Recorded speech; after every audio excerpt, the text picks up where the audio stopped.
asiwe na dhambi ya mauti.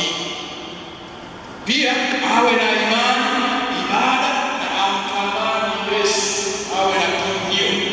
Halafu asile chakula saa moja zima kabla ya kwenda kukomunika. Halafu awe safi mbili.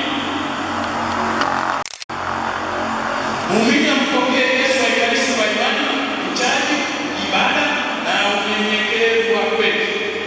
Kama usipokee Ekaristi Takatifu kwa mazoea, pasipo kufanya tafiti ya dhamiri yako kama kweli unastahili kwenda kuitongea taarifa. Wakati fulani tunaikufuru sakramenti hiyo, tunaenda kupokea bila mastahili. Mtu amekaa kwenye kiti, anaona upande wa upenda kukomunika, amebaki peke yake, angalia na mimi nikakomunika. Hatuwezi kwa mazoea. Kama wewe umeona siku hiyo, unaona kuna jambo liko sawa, mtu abaki, usifuate mkumbo kwamba rafiki yako wameenda na mtaenda. Mtume Paulo anatupa tahadhari hii katika waraka wa kwanza wa Wakorintho sura ya 11 aya 27 mpaka 29. Basi kila aulaye wakati huu na kukinywa kikombe hiki cha Bwana isivyostahili atakuwa anajipatia hatia ya mwili na damu ya Bwana. Lakini mtu ajihoji mwenyewe, na hivyo aule mkate na kuinywa na kukinywea kikombe, maana alaye na kunywa hula na kunywa hukumu ya nafsi yake kwa kutopambanua ule mwili. Mwisho wa Mungu. Kumbe ukipokea bila mastahili, nikipokea bila mastahili, napokea adhabu yangu, hukumu yangu. Kumbe ni vizuri tukajitafiti, usiende kukomunika bila maandalizi, bila maandalizi. Faida ya Ekaristi Takatifu, manufaa ya Ekaristi Takatifu kutuletea neema zifuatazo: kulinda na kuongeza neema ya utakaso iliyo uzima wa roho zetu. Kutuongezea na kutulindia neema ya uzima.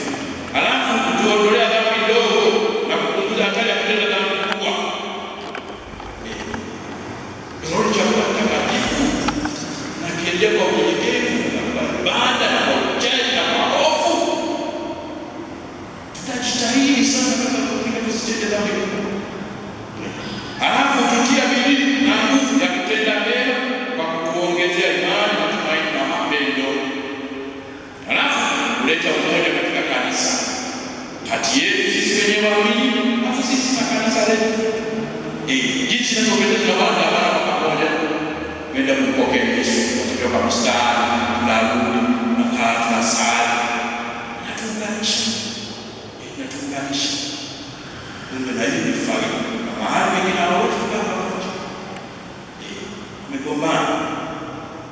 Mwadhimishaji wa Ekaristi Takatifu, mhudumu wa Ekaristi Takatifu ni askofu na padri wa kanisa Katoliki. Kwa sababu na makanisa jamani kwa makini wanasema wana Ekaristi, lakini ni mikate tu mabudu yametengenezwa kwa. Hiyo sio Ekaristi.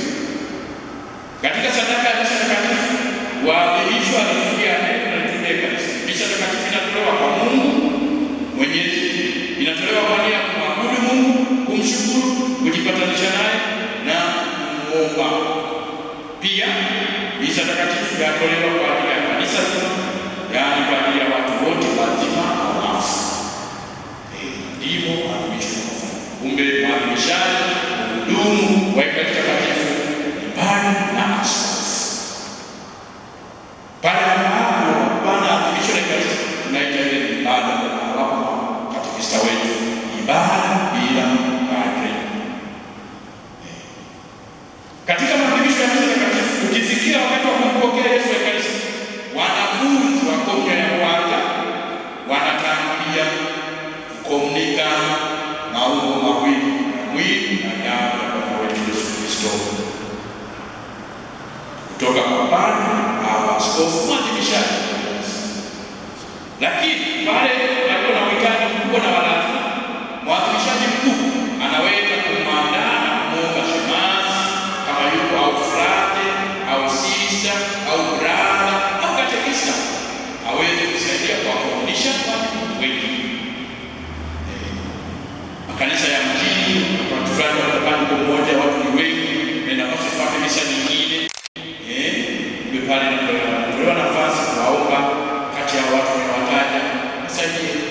kuisha, tusaidie kuisha. Uwepo wa Kristo na nguvu ya neno lake na Roho Mtakatifu. Uwepo wa Kristo na nguvu ya neno lake na Roho Mtakatifu. Kristo Yesu ndiye aliyekufa na amefufuka katika wafu, naye yuko mkono wa kuume wa Mungu, tena ndiye anayetuombea. Yumo katika kanisa lake kwa namna nyingi. Tunakutana naye Kristo kwa namna nyingi, katika neno lake, katika sala za kanisa. Palipo wawili au watu watatu wamekusanyika kwa jina langu, mimi niko katikati yao. Injili ya Mathayo 25 aya 31.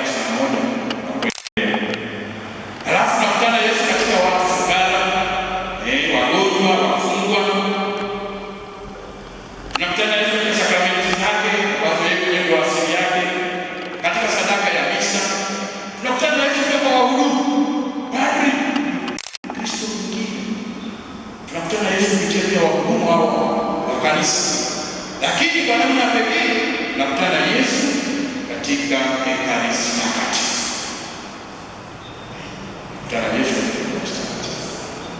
Namna ya uwepo wa Kristo chini ya maumbo ya kanisa